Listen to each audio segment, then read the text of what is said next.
பழமைகளுக்கு நடுவே பூதக் கண்ணாடியுடன் சோதனையில் சாமிதுரை.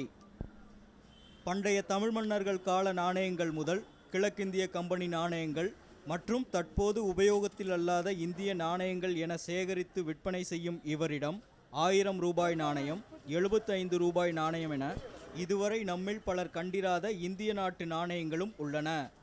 13 வயசுலேருந்து இந்த காயின் சேகரிப்பில் காயின் கலெக்ஷன் பண்ணிகிட்டு இருக்கிறேன். இப்போ வந்து 33 வயசு ஆகுது. கிட்டத்தட்ட 20 வருஷமாக நான் வந்து கலெக்ஷன் பண்ணிகிட்டு இருக்கிறேன். ஃபஸ்ட்டு என்னோடய கலெக்ஷன் தான். அது அப்படியே அதிகமாகி என்னோடய காயின்ஸ் எல்லாம் அதிகமாக இருக்கும்போது அப்படியே வெளியே கொடுக்க ஆரம்பித்தேன். இன்றைக்கி அதே என்னோடய தொழிலாகவும் பண்ணிக்கிட்டு இருக்கிறேன்.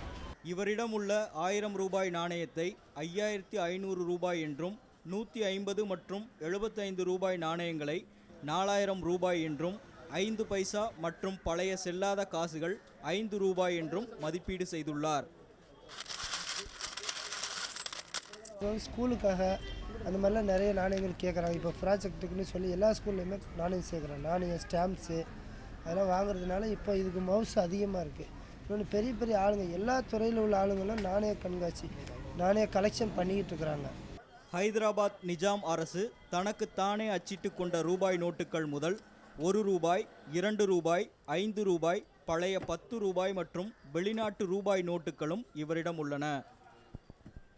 மற்றபடி காயின்ஸ் இல்லாமல் நோட்டு கூட நல்லா கலெக்ஷன் பண்ணுறவங்க இருக்காங்க.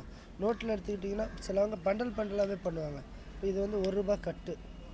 இந்த கட்டுக்கு கூட இன்றைக்கி வேல்யூ இருக்குது, சரிங்களா? அதுக்கேற்ற மாதிரி இப்போ நம்ம வேணும்னாக்கா எக்ஸ்ட்ரா கொடுத்து தான் வாங்குகிறோம். அதாவது இது பழைய நோட்டு, இது 1 ரூபா கட்டு, இது வந்து பழைய 5 ரூபா கட்டு,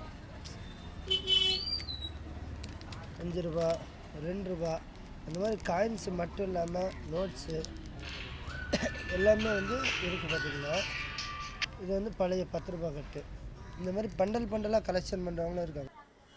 இவரிடம் உள்ளவை செல்லா காசுகள் என்றாலும் அவை அனைத்திற்கும் அதன் அப்போதைய மதிப்பை விட அதிக மதிப்பே தற்போது உள்ளது. கபீஷ் பாலகிருஷ்ணனுடன் ஷேக் பரீத், ரெட் பிக்ஸ் நியூஸ்.